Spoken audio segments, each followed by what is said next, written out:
So, welcome back to the Mres discussion. This is Dr. Fowler talking to you live and direct. Hi, all. Welcome back. So, picking up from what we were discussing or what we were talking about around the application process. So, I just want to go through some uni websites. I already did this prior, but I want to do it again because the university that I found or the course that I chose was not allowing for dependents. Now, a lot of challenges are in there, and I think one of the things you want to do is to check with the university. If you're not sure, email them and ask. They will confirm it. But I feel like this one is one of those, even though I can't see a confirmation on here, but based off of everything, and if you want to know what are the things I say you should consider, watch the video where I talked about that on this channel. Now, so I have considered all of that, and I think this is one of those. But again, for you to be 100%, email the university. Let it be in writing. So, University of Huddersfield, this is nursing and midwifery MSc by research. So they have the 2025-2026. So if you want to apply, this is where you click on how to apply. Gives you the information. So actually, these are the information you need for international students and for home students. And then you would have to choose a research. This is very key. So for this university, you actually would choose a research before you apply. You choose a research area. They've listed some research that they do or that they have, and so you have to choose one of them. It's either that or you can design your own. Apparently you can design your own projects as well, but it will be within a certain limits because they will have to check if they have supervision capacity in that space. Then you would apply. Obviously you're applying for online research degree but not PhD, because it says here if you're applying for PhD, it's not a PhD. So you will need to include proposal. This is the one. So some uni do not require you to have proposal, and some unis do. So this is a uni that is requiring you to have a 1,000 to 2,000 words proposal.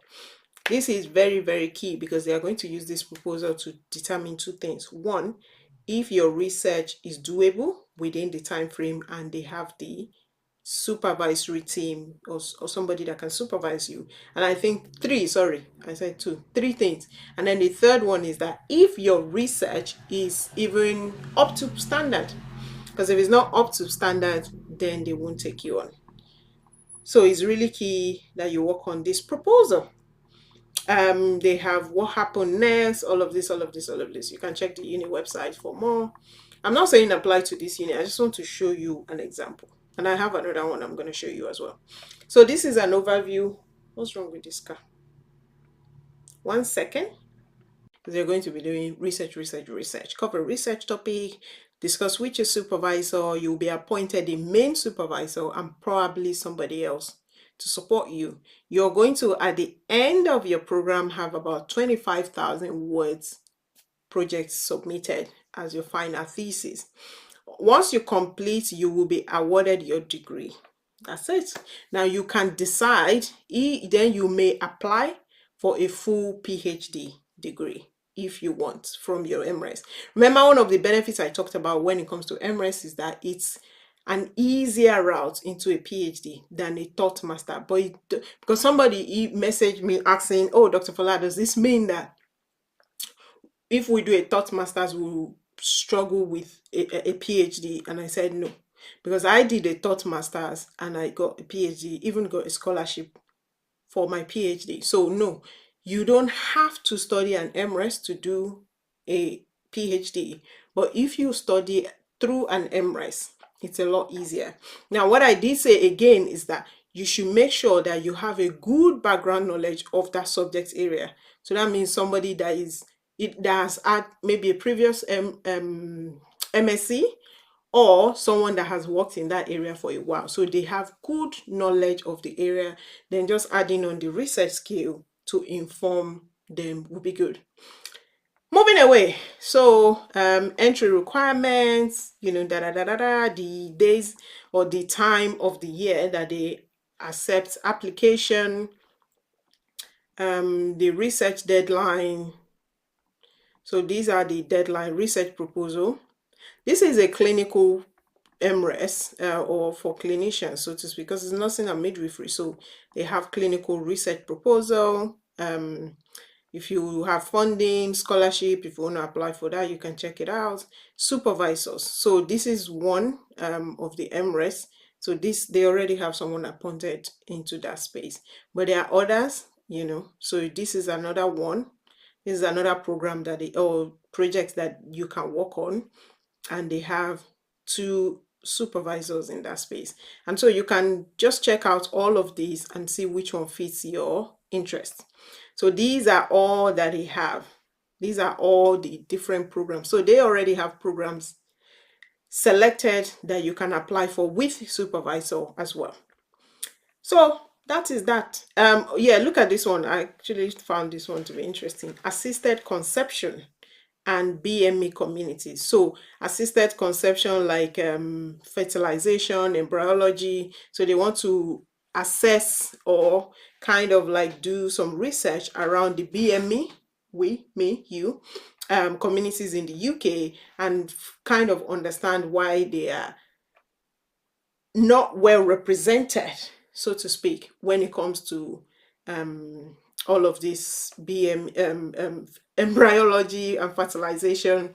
So here I see you are likely going to use a qualitative methodology to examine their perception, whatnot. So they already give you an idea of what methodology they want. So if you are applying for this, for example, in your research proposal, you need to be digging out the methodology and showcase that. Not necessarily that you can do qualitative, but you have some idea what a qualitative research entails, so that they know, okay, some of what they are expecting from you.